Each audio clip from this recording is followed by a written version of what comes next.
Hello student, সকলকে Ghosh computer একাডেমিতে welcome. Student, তোমরা তো প্রত্যেকেই খুব ভালো মতো প্রিপারেশান নিচ্ছ তোমাদের 2022 উচ্চ মাধ্যমিকের জন্য। তো আমিও হয়তো তোমাদেরকে অনেক হেল্প করতে পারছি। তো স্টুডেন্ট, আমরা চলে এসেছি আরও একটি ক্লাস নিয়ে ডিবিএমএসে। তো এই ক্লাসটা হয়তো তোমাদের এই 2022 জন্য ডিবিএমএসের লাস্ট ক্লাস হবে। দেখছি আমি কতখানি আজকে ভিডিওতে কমপ্লিট করতে পারছি। যদি সম্পূর্ণ কমপ্লিট করতে না পারি হয়তো আরেকটা ভিডিও বানাবো। না, আমার মনে হচ্ছে এটাই আমি শেষ করে দেবো। তো ক্লাসটা তোমরা বলছি তোমরা এই ক্লাসটা সম্পূর্ণ দেখবে। তো তোমাদের আজকের ক্লাসে হয়তো 2022 জন্য সিলেবাসটা কমপ্লিট হবে। এরপরে আমি কিন্তু প্রত্যেকটা চ্যাপ্টার ওয়াইজ তোমাদেরকে সাজেশন বলো, এমসিকিউ বলো, এসিকিউ বলো, বিভিন্ন ধরনের কিন্তু ভিডিওগুলো অলরেডি আস্তে আস্তে আসবে। ঠিক আছে? তো তোমরা চ্যানেলের সঙ্গে থাকো। চ্যানেলটাকে সাবস্ক্রাইব তো অবশ্যই করে রেখেছ। যারা নতুন তাদের বলছি তোমরা অবশ্যই চ্যানেলটাকে সাবস্ক্রাইব করে দিও, লাইক তো অবশ্যই করো। আর ভিডিও কেমন লাগলো বা আরও কী কী ধরনের ভিডিও তোমাদের দরকার কমেন্ট বক্সে জানিও। আর একটা স্টুডেন্ট রিকোয়েস্ট, চ্যানেলটা নতুন তাই তোমরা তোমাদের বন্ধুদের মধ্যে প্লিজ একটু শেয়ার করে দিও। যাই হোক, আমরা লাস্ট ক্লাসটাতে শেষ করেছিলাম কোথায়? রিলেশনাল মডেলের বিভিন্ন গঠনগত উপাদানগুলো কী কী আমরা সেখানে দেখেছিলাম হচ্ছে রিলেশন কি, টুপল কি, অ্যাট্রিবিউট কি, ডোমেইন কি, ডিগ্রি কি আর কার্ডিনালিটি কি। তোমরা নিশ্চয়ই এটা খুব ভালো মতো বুঝতে পেরেছ। তো আজকে আমি এরপর থেকে শুরু করছি। যেখান থেকে শুরু করছি সেটা হচ্ছে আজকে আমরা জানবো কি, কে ইউআই। কি বলতে কি বুঝি আমরা? হ্যাঁ, দেখো, কি বলতে কি বুঝি ব্যাপারটা। এই কি মানে কিন্তু কে ইউআই। আমি তোমাদের ভালো মতো বুঝিয়ে দিচ্ছি, আমাকে বের করে নিই একটু। আচ্ছা, দেখো তোমরা। আচ্ছা, এই যে দেখো এখানে একটা টেবিল দেওয়া আছে না, টেবিলে এদেরকে বলা হয় টুপল, রোকে বলা হয় টুপল, আর কলামকে কি বলা হয়? বলা হয় অ্যাট্রিবিউট। কলামকে অ্যাট্রিবিউটও বলা হয়, আবার ফিল্ডও বলা হয়। তো দেখো এই টেবিলে কটা ফিল্ড আছে? Student name, roll number, class, marks এবং এজ। এই পাঁচটা কিন্তু ফিল্ড আছে। এই ফিল্ডগুলোকেই আবার বলা হয় কি, কে ইউআই। তো দেখো কি এর সংজ্ঞা কি হবে? কি এর সংজ্ঞাটা হবে, কি বলতে কি বোঝো? কি, এই হলো তোমাদের কি। ডেটাবেসে কি হলো একটি ফিল্ড যার উপর ভিত্তি করে ডেটাবেসের অপর ফিল্ডের তথ্যগুলিকে শনাক্ত করা যায়। সুতরাং কি হলো একটি বিশেষ অ্যাট্রিবিউট যার দ্বারা কোনো এন্টিটির অন্যান্য এক বা একাধিক অ্যাট্রিবিউটকে খুব সহজে শনাক্ত করা যায়। যেমন রোল নাম্বার কি বা কি ফিল্ডের উপর ভিত্তি করে যে কোনো ছাত্র বা ছাত্রীর সমস্ত তথ্যগুলো পাওয়া যায়। আমি তোমাদের ভালো মতো বুঝিয়ে দিচ্ছি। মনে করো এই যে টেবিলটা আছে, এখানে এ একটা কি, ক্লাস কি, মার্কস কি আর এজ কি, এদেরকে আমরা ফিল্ড বলি। আমি যদি রোল নাম্বারটাকে একটা কি হিসাবে গণ্য করি, যদি বলি 5 নাম্বার রোলের ডেটাগুলি দেখাও, ঠিক আছে, তাহলে 5 নাম্বার রোলতে আমি কী পেয়ে যাচ্ছি? সেই 5 নাম্বার রোলে স্টুডেন্টের নাম পেয়ে যাচ্ছি, স্টুডেন্টটা কোন ক্লাসে পড়ে ক্লাসটাও পেয়ে যাচ্ছি, স্টুডেন্টটা কত মার্কস পেয়েছে 5 নাম্বার রোল নাম্বার সেটাও পাচ্ছি, তার বয়সও পাচ্ছি। তাহলে কী হলো? একটা কি দিয়ে আমরা অপর ফিল্ডগুলোর থেকে কিন্তু তথ্যগুলো পেয়ে যাচ্ছি। দেখো তাই বলেছে, আমিও তোমাদের নোটসে তাই দেখিয়েছি। RDBMS কি হলো একটি ফিল্ড বা অ্যাট্রিবিউট যার উপর ভিত্তি করে ডেটাবেসের অপর ফিল্ডগুলির তথ্যগুলিকে শনাক্ত করতে পারছি আমরা। অবশ্যই বুঝতে পেরেছো। যেমন স্টুডেন্ট টেবিলের মধ্যে রোল, নেম, ক্লাস, মার্কস, এই অ্যাট্রিবিউট বা ফিল্ডগুলির মধ্যে কি হলো? রোল। তাহলে আমরা রোলটাকে কিন্তু আমরা কি হিসাবে গণ্য করে বাকিগুলো কিন্তু জানতে পারছি। বুঝতে পেরেছো? এবার একটা প্রশ্ন আসবে, রিলেশনাল ডেটা মডেলে বিভিন্ন ধরনের কিগুলির নাম লেখো। এটা একটা খুব ইম্পর্টেন্ট প্রশ্ন। কি আছে? সুপার কি, ক্যান্ডিডেট কি, প্রাইমারি কি, অল্টারনেট কি আর একটা ফরেন কি। ঠিক আছে? আচ্ছা, এই ফরেন কিটা তোমাদের সিলেবাস থেকে বাদ আছে, তাও আমি যেহেতু কিগুলো সব পরপর চলছে আমি লিখে দিলাম। বাদ বলতে তোমার 2022 বাদ আছে, কিন্তু সবসময় কিন্তু এটা চলবে। আচ্ছা, তাহলে কটা কি হলো? 5টা কি হলো? সুপার, ক্যান্ডিডেট, প্রাইমারি, অল্টারনেট আর ফরেন কি। আচ্ছা, এবার আমরা জানবো প্রত্যেকটা কি সম্বন্ধে আমরা আজকে জানবো। দেখো প্রথমে চলে আসি সুপার কি। সুপার কি ব্যাপারটা কি? সুপার কি বলতে আমরা বুঝি কোনো ডেটাবেসের অন্তর্গত কোনো একটি টেবিলের একটা ফিল্ড, এই ফিল্ডটা বা একাধিক ফিল্ডের একটা গ্রুপ, কি বলছে, একটা ফিল্ড অথবা একাধিক ফিল্ডের একটা গ্রুপ, তাকে বলা হয় সুপার কি, যেটা বহু রেকর্ডের মধ্যে যে কোনো একটা রেকর্ডকে সম্পূর্ণ আলাদাভাবে চিনিয়ে দেয়। তাই সুপার কির মাধ্যমে আমরা কি কি করতে পারি, এক বা একাধিক রেকর্ডের মধ্যে একটা রেকর্ডকে কিন্তু আলাদাভাবে চিনিয়ে দিতে সাহায্য করে সুপার কি। দেখো এখানে একটা টেবিল দেওয়া আছে, টেবিলটার নাম কি স্টুডেন্ট টেবিল। ওপরে স্টুডেন্ট টেবিল থেকে সম্ভাব্য সুপার কিগুলি কি কি, দেখো এক নম্বর সুপার কি হচ্ছে রোল নাম্বারটা, রোল নাম্বার দিয়ে আমরা বাকিগুলোকে চিনতে পারবো, ঠিক আছে। আচ্ছা, রোল নাম্বারটা ফিল্ড কটা আছে, একটা ফিল্ড আছে রোল নাম্বারের জন্য, ঠিক আছে। এবার রোল নাম্বার আর নেম, আমি যদি রোল নাম্বার আর নেমকে সুপার কি ধরি, তাহলে এখানে কটা ফিল্ড হলো, দুটো ফিল্ড, এই একটা ফিল্ড এই একটা ফিল্ড, তাহলে একটা ফিল্ড বা একাধিক ফিল্ডের গ্রুপ। আবার শুধু যদি আমি নিই রেজিস্ট্রেশন নাম্বার নিতেই পারি, এটা একটা ফিল্ড, আর রেজিস্ট্রেশন নাম্বার নেম মার্কস মিলে তিনটা ফিল্ড হচ্ছে, এইভাবে একটা ফিল্ড বা একাধিক ফিল্ডের গ্রুপকে কি বলা হচ্ছে, সুপার কি। বুঝতে পারলাম। এবার চলে আসি ক্যান্ডিডেট কি বলতে আমরা কি বুঝি। ক্যান্ডিডেট কি হচ্ছে, আমরা জানি একটা টেবিলে একাধিক সুপার কি হতে পারে, ঠিক আছে। এই সমস্ত সুপার কিগুলির মধ্যে যাদের ফিল্ড বা অ্যাট্রিবিউটের সংখ্যা সবচেয়ে কম, বোঝো কিন্তু ব্যাপারটা, একটা টেবিলে একাধিক সুপার কি হতে পারে, কিন্তু এই সুপার কিগুলির মধ্যে যেগুলার সুপার কি এর সংখ্যা একটা মানে সবচেয়ে কম, তাদের প্রত্যেকটিকেই বলা হবে ক্যান্ডিডেট কি।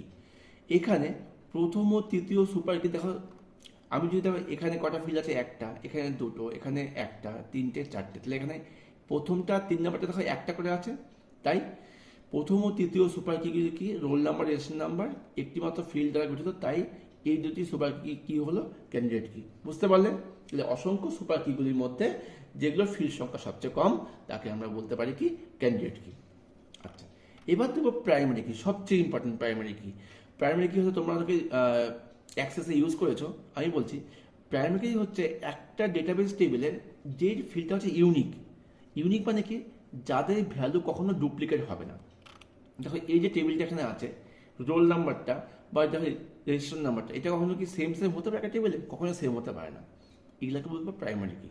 বুঝতে পারলে, যেটা ইউনিক, যাকে দিয়ে আমরা বাকি লোকে চিনতে পারবো। আর প্রাইমারি কি কিন্তু কখনো ভ্যালুটা শূন্য হতে পারে না, প্রাইমারি কি সবসময় কিন্তু কোনো ভ্যালু থাকবে। দেখো এখানে কি লিখেছে, একাধিক ক্যান্ডিডেট কি এর মধ্যে, ঠিক আছে, ডেটাবেস ডিজাইনাররা যেটিকে টেবিলের রেকর্ডগুলি শনাক্ত করার জন্য নির্বাচন করে তাকে বলে প্রাইমারি কি। খুব ইম্পর্টেন্ট, এটুকু অবশ্যই পড়বে। এখানে রেজিস্ট্রেশন নাম্বার বা রোল নাম্বারের মধ্যে যে কোনো একটি প্রাইমারি কি হতে পারে। দেখলে যা বললাম তাই আছে। প্রাইমারি কি কয়টা বৈশিষ্ট্য আছে কি কি, এটি কখনো ফাঁকা বা শূন্য হতে পারে না। প্রাইমারি কি এক বা একাধিক ফিল্ডের দ্বারা তৈরি হতে পারে। এর মান প্রতিটা রেকর্ডের থেকে পৃথক হয়, মানে আলাদা হবে, কখনো একই হবে না, ঠিক আছে। দেখো ওপরে টেবিল থেকে রোল নাম্বারটা যদি প্রাইমারি কি ধরি, তার সাপেক্ষে নামগুলো কিন্তু পাওয়া যাচ্ছে, ঠিক আছে। আচ্ছা, এই হলো আমাদের প্রাইমারি কি। তোমরা একবার নোটসটাও খেয়াল করে নাও। আমি লিখেছি সুপার কি কাকে বলে, আমি বই থেকেই লিখিয়েছি, তোমরা বই থেকেও পজ করে লিখতে পারো বা নোটস থেকেও টুক নিতে পারো। তারপর কি লিখে ক্যান্ডিডেট কি কাকে বলে, যদি আমাদের বলে দেওয়া হলো একাধিক সুপার কিগুলির মধ্যে যেগুলোর সংখ্যা সবচেয়ে কম থাকে সুপার ক্যান্ডিডেট কি বলবো। প্রাইমারি কি কোনটা, একাধিক ক্যান্ডিডেট কিগুলির মধ্যে ডেটাবেস ডিজাইনাররা যেটাকে টেবিলে অন্যান্য রেকর্ডগুলিকে শনাক্ত করার জন্য ব্যবহার করে, তাকে বলবে প্রাইমারি কি। প্রাইমারি কি কয়েকটা বৈশিষ্ট্য আছে, বৈশিষ্ট্য তোমাদের এইভাবে প্রশ্ন আসবে না, তোমাদের এখান থেকে শর্টকাট প্রশ্ন আসতে পারে যে কোন কি এর ভ্যালু ডুপ্লিকেট হয় না, কোন কি ইউনিক হবে, কোন কি এর ভ্যালু শূন্য হবে না, এবং এখান থেকে আসতে পারে। এবার আমরা দেখে নেবো অল্টারনেট কি, আমরা বুক থেকে বলছি, দেখে নিচ্ছি। অল্টারনেট কি কোনটা, একটি টেবিলে একাধিক ক্যান্ডিডেট কিগুলির মধ্যে একটিকে ডেটাবেস ডিজাইনাররা প্রাইমারি কি হিসাবে মনোনীত করে। ওকে, হয়ে গেল। এবার প্রাইমারি কি ছাড়া বাকি অন্য সমস্ত কিগুলিকে কি বলা হচ্ছে, অল্টারনেট কি। বোঝো ব্যাপারটা, একটা টেবিলে একাধিক কি আছে, তার মধ্যে একটা হবে প্রাইমারি কি, প্রাইমারি কি বাদ দিয়ে বাকি সমস্ত কিগুলোকে কি বলবো আমরা, অল্টারনেট কি, ঠিক আছে। দেখো স্টুডেন্ট টেবিলের ক্ষেত্রে ডেটাবেস ডিজাইনার যদি রোল নাম্বারকে প্রাইমারি কি হিসেবে মনোনীত করে, তবে রেজিস্ট্রেশন নাম্বার কি হবে, অল্টারনেট কি। বোঝো ব্যাপারটা, ঠিক আছে। অন্যদিকে রেজিস্ট্রেশন নাম্বারকে যদি আমরা প্রাইমারি কি হিসেবে ধরি, তাহলে রোল নাম্বারটা হবে অল্টারনেট কি। কারণ দেখো এই টেবিলের মধ্যে আমরা, এটা হচ্ছে ইউনিক, এটা ইউনিক, তাহলে আমার এটা হচ্ছে আমার ক্যান্ডিডেট কি, এটা ক্যান্ডিডেট কি, এর মধ্যে আমরা যদি এটাকে প্রাইমারি কি হিসেবে গণ্য করি, এটা আমার কি হয়ে যাবে, অল্টারনেট কি। বুঝতে পারলাম। তখন নোটস তো আমার তাই লেখা আছে, তোমরা একটু পড়ে নিও, লিখে নিও। আচ্ছা, এবার আমরা দেখবো ফরেন কি। ফরেন কিটাকে বুঝতে হবে। ফরেন কিটা তোমাদের আমি বুঝিয়ে দিচ্ছি, চলে আসছি ফরেন কির মধ্যে। দেখো ফরেন কি সম্পর্কে ধারণা আগে আমি তোমাদেরকে বুঝিয়ে দিই। মনে করো এই টেবিলটার মধ্যে, এখানে দুটো টেবিল দেওয়া আছে, স্টুডেন্ট আর গিয়েছে লাইব্রেরি, ঠিক আছে। মনে করো এই টেবিলটার মধ্যে রোল নাম্বারটা হচ্ছে আমার প্রাইমারি কি, ওকে, ঠিক আছে। এবার দেখো এই টেবিলে রোল নাম্বার ছাড়া এইগুলো কিন্তু একটা প্রাইমারি কি হবে না। আবার দেখো পরের টেবিলে বুক আইডি, তারপরে কি আছে, books name, class, roll number, এগুলো এর মধ্যে দেখো বুক আইডিটা একটা প্রাইমারি কি হিসাবে আমরা ইউজ করতে পারি, আবার রোল নাম্বারটাকে আমরা প্রাইমারি কি হিসাবে ইউজ করতে পারি, ঠিক আছে। যদি মনে করো আমি প্রথম টেবিলটাতে রোল নাম্বারটাকে ইউজ করলাম প্রাইমারি কি হিসাবে এবং পরের টেবিলে বুকটাকে ইউজ করলাম প্রাইমারি কি হিসাবে, বোঝো ব্যাপারটা, ঠিক আছে। এখানে কিন্তু আমি রোল নাম্বারটাকে প্রাইমারি কি হিসাবে ইউজ করছি না। তাহলে কি হবে, তাহলে এখানে রোল নাম্বারটা নর্মাল একটা কি হয়ে গেল, ঠিক আছে।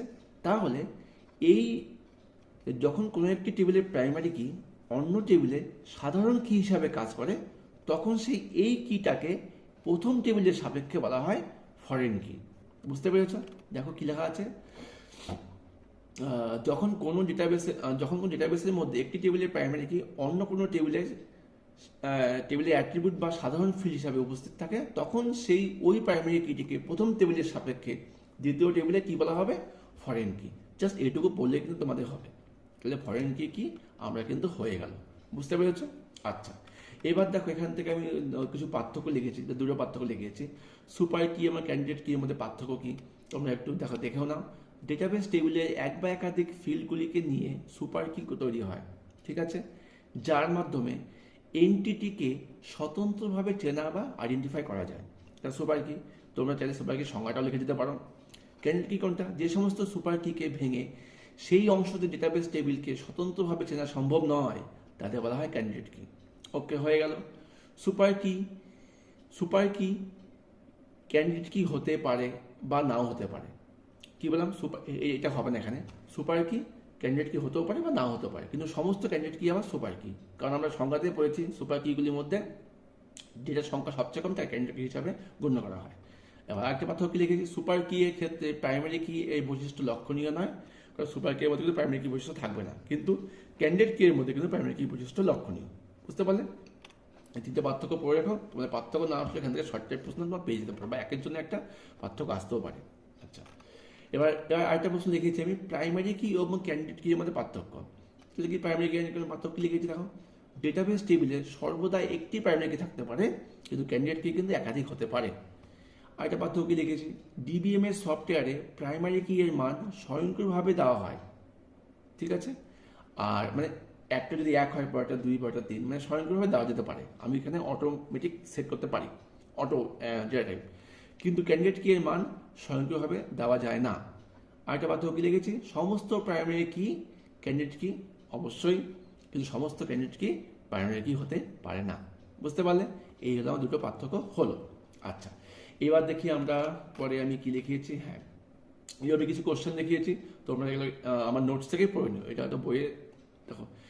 রিলেশনশিপ বলতে কী বলছে তোমাদের এটা আগেও হয়ে গেছে, আবার আমি লিখেছিলাম, ডেটাবেস সিস্টেমে একাধিক এন্টিটি সেটের মধ্যে সম্পর্ক স্থাপন করলে সেই ধরনের রিলেশনশিপকে বলা হয় কি, রিলেশনশিপ বলা হয়।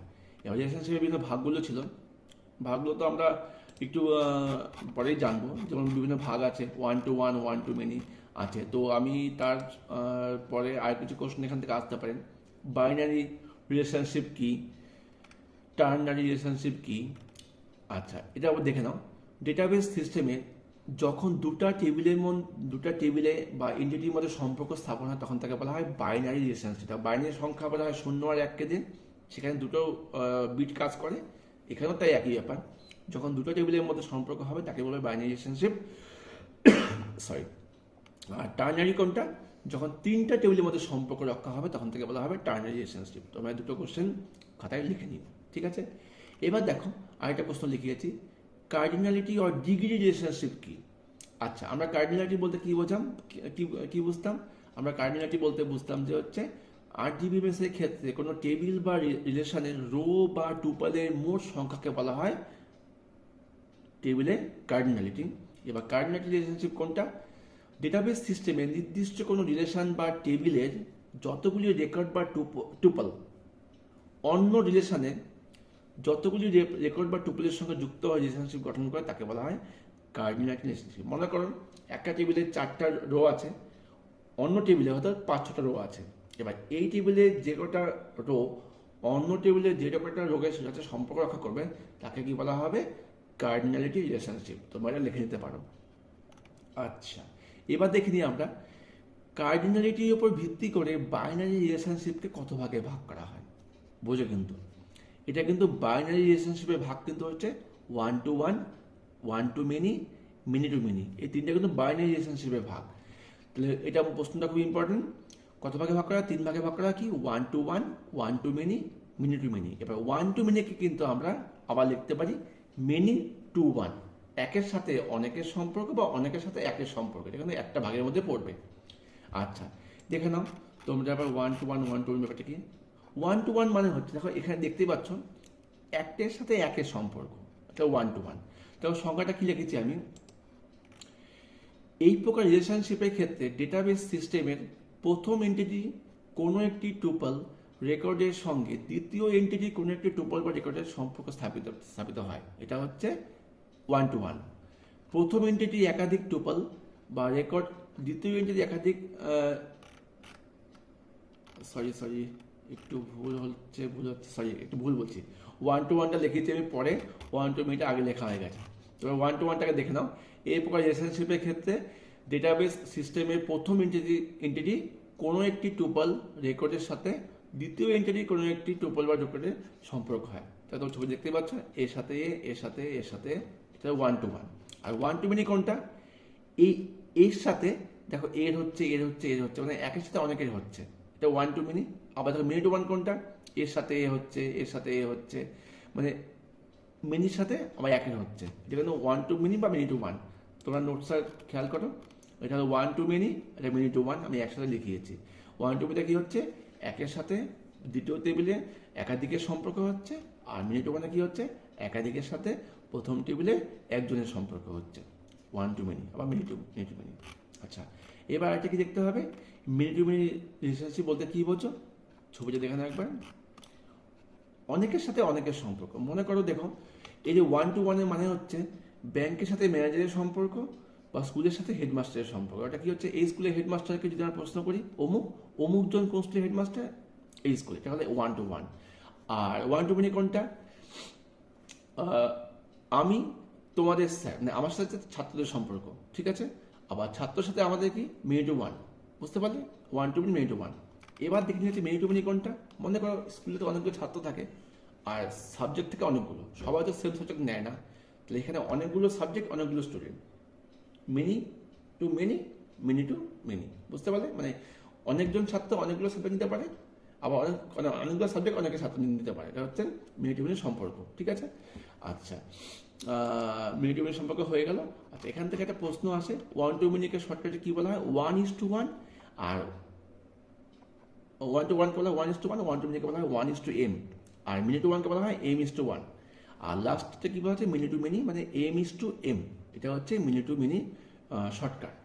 তো এই ছিল স্টুডেন্ট আমাদের এই 2022-এর জিবিএমএস এর সিলেবাসটা আমরা এখানে শেষ করছি। আর ডেটাবেস কনস্টেন্স তোমাদের এই বছর নেই, কিন্তু আমার ভিডিওগুলো পরপর চলবে, সেটা তোমাদের হয়তো নেক্সট ইয়ারে কাজে লাগবে। কিন্তু তোমাদের 2022-এর জন্য কিন্তু জিবিএমএস এর চ্যাপ্টার এখানে শেষ হচ্ছে। তো স্টুডেন্ট, তোমরা চ্যানেলের সঙ্গে থেকো। আমার কিন্তু ডে বাই ডে আরও ডিবিএমএস এর জন্য বিভিন্ন ভিডিওগুলো আসবে। ডিবিএমএস না, বাকি সমস্ত চ্যাপ্টারের জন্য বিভিন্ন ভিডিওগুলো আসবে, আর আমি তোমাদের অবশ্যই আমার ভিডিওগুলোর মধ্যে তোমরা কিন্তু টেস্ট পেপার সলভ পাবে, আর এক্সারসাইজ বা বিগত বছরের প্রশ্ন মতো নিয়েও আমি আলোচনা করবো। তোমরা ধৈর্য হারিও না, কমেন্ট বক্সে জানাও তোমাদের কী ভিডিও দিলে আরও ভালো হয়। আমি তোমাদের সাথে আছি, তোমরাও চ্যানেলটার সাথে থাকো। ততক্ষণের জন্য বাই।